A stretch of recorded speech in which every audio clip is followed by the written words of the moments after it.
What's up everyone, welcome back to another video on the channel. Today I'll be going through my round 13 AFL tips and predictions. But before we do get into that, we'll be quickly reviewing round 12. And I'll set you guys a little bit of a like goal. I know we can do it. Let's try and get to 600 likes. So if you watch this video, give the video a like. It'll make me a happy man. And subscribe to the channel if you haven't already for heaps more AFL content just like this coming your way.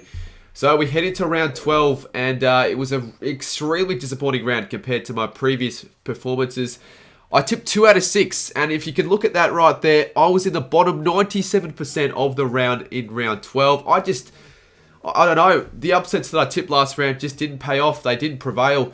I tipped the Bulldogs to beat the Cats on the Friday night. I just had a feeling leading into this game that the Dogs were just in the better form, and that, I don't know, I just wasn't quite convinced with the Cats, but it proves me wrong, and it just goes to show that the Dogs just aren't up for it this year. They're pretenders, and I don't see them making the finals this year. I simply don't. The next two tips were no-brainers. Like, you can't be proud of these two tips correct. You can't see me going up and about going, oh yes, I got these two tips correct. What great tips to be getting correct. At this rate, it's almost a foregone conclusion that the Eagles and the Kangaroos are going to be losing every week by almost 10 goals plus every week. Adelaide were good in that first quarter, but after that, it sort of slipped away, and I'll be honest, after quarter time, West Coast were probably the better side. They showed signs, and yeah, a little bit disappointed with the Crows after quarter time there. The Suns after quarter time completely obliterated the Roos and probably should have won the game by more than 61 or 68, whatever it was.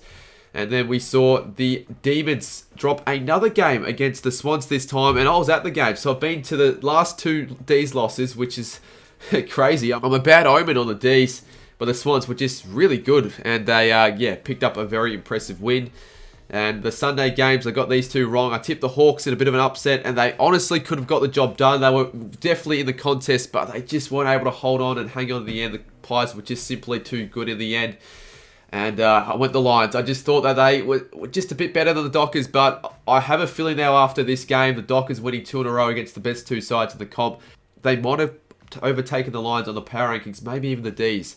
I'll have a video out on that very soon this week. However, before we do get into the round 13 tips, we have the big calls to go over.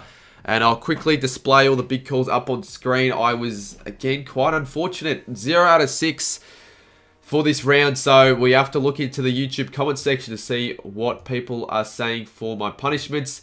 And the one with the most likes was from King Gold, and that was to enter the MCG food bar and yell, "Where's the lamb sauce?" Obviously, Gordon Ramsay reference, as you can see on screen.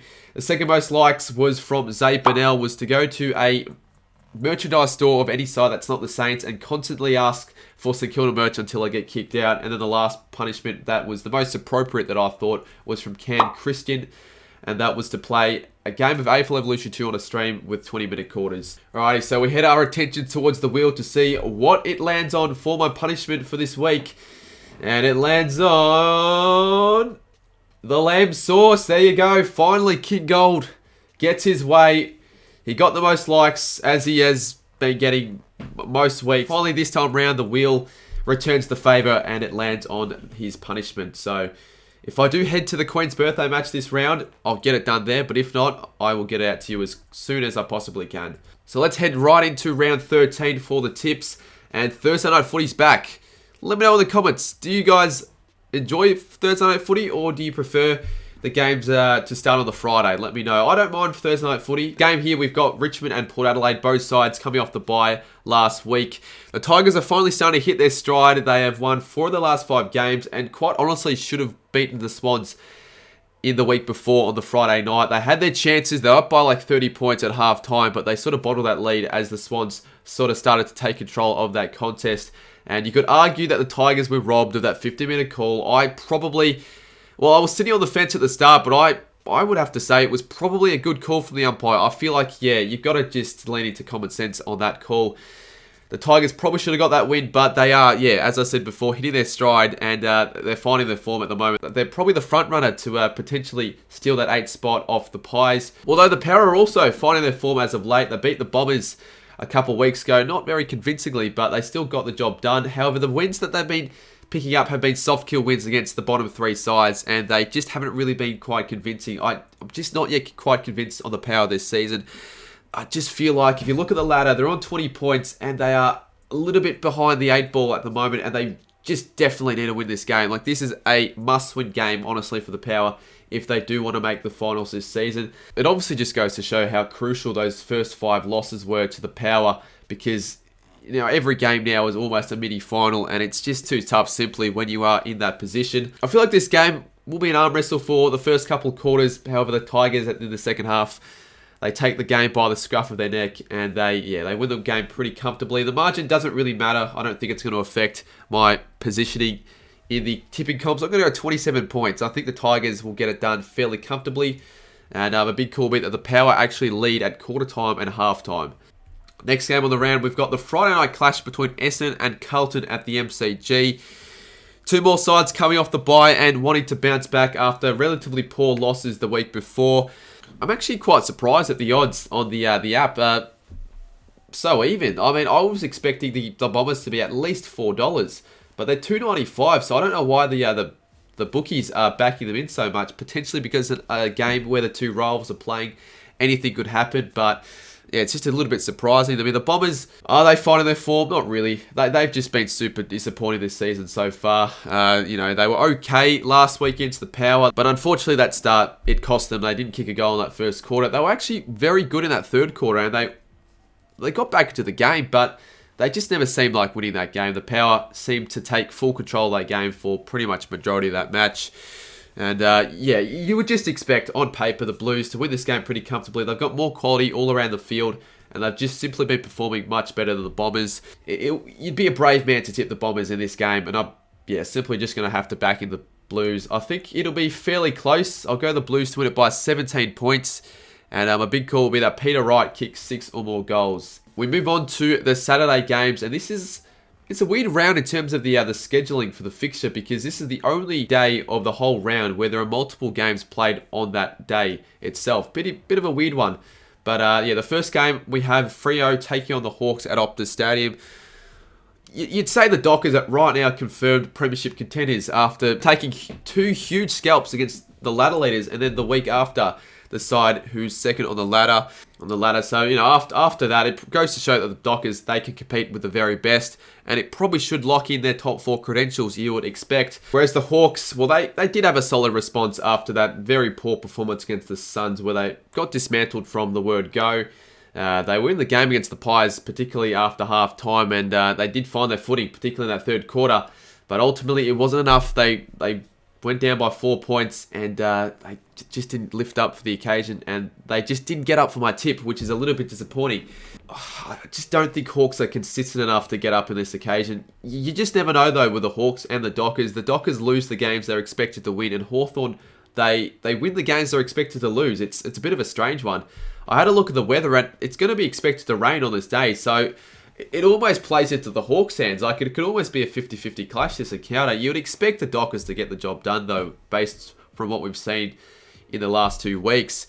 And you'd expect that there would be improvements to the Dockers' game plan to suit to these conditions, because this can't be a commonly recurring factor come the pointy end of the season if the Dockers are playing. Let's just say they do play a prelim final in wet weather footy, and if they can't suit to the conditions, that could cost them big time. So, expect Freo to win this game, but you just never quite know with the Hawks what they could produce. You just never know. But, Freo should win this game, and I'm going to tip the Dockers by 29 points, with my big call that Brayshaw and Mitchell will combine for 69 or more disposals. Now, the next game on this Saturday night, we've got Brisbane taking on St Kilda at the Gabba.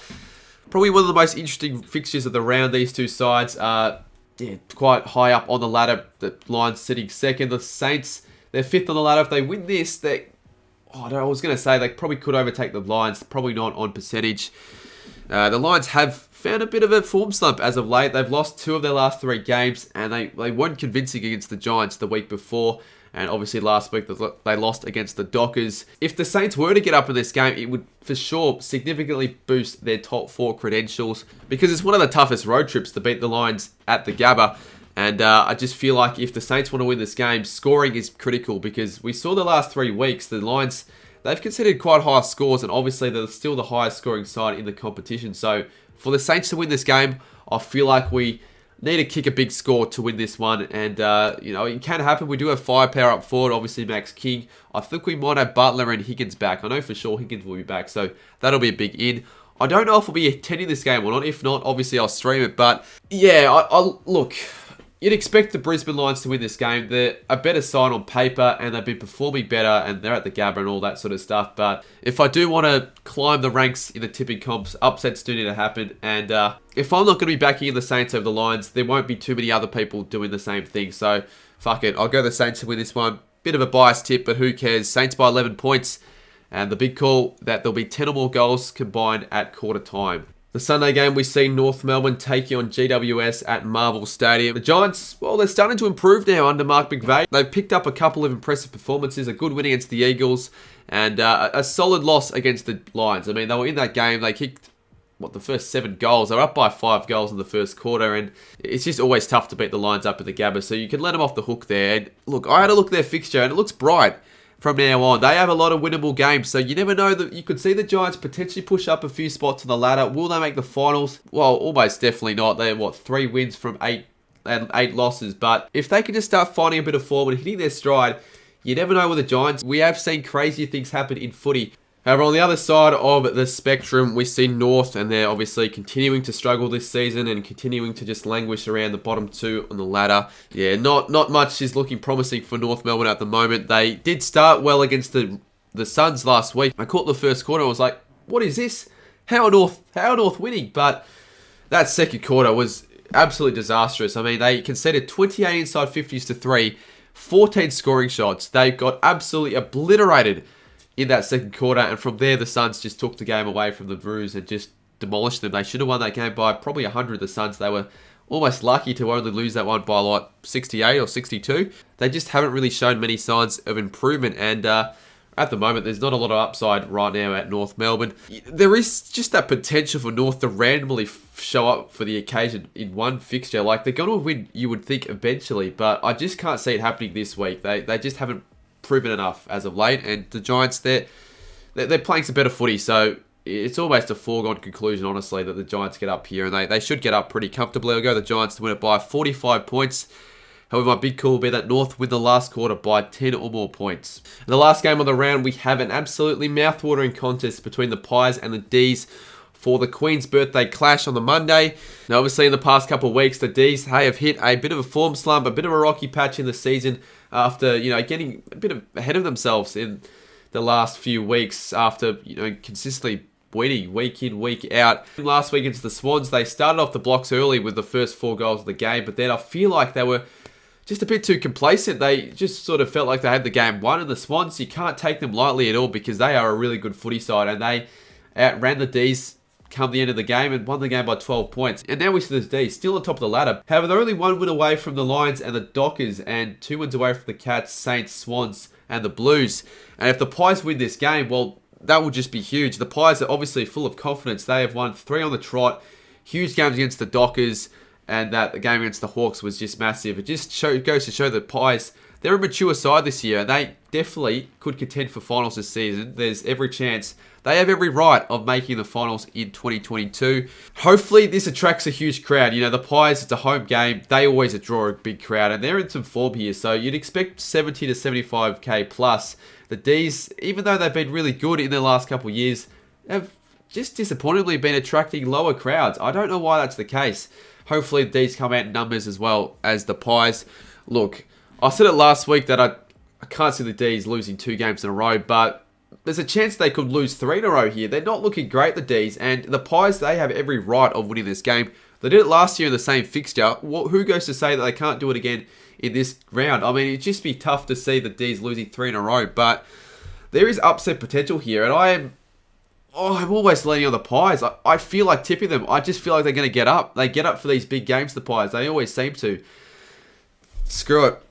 Huge upset tip here. The Pies fans must be loving this. They must be loving me here, but I'm going to the Pies.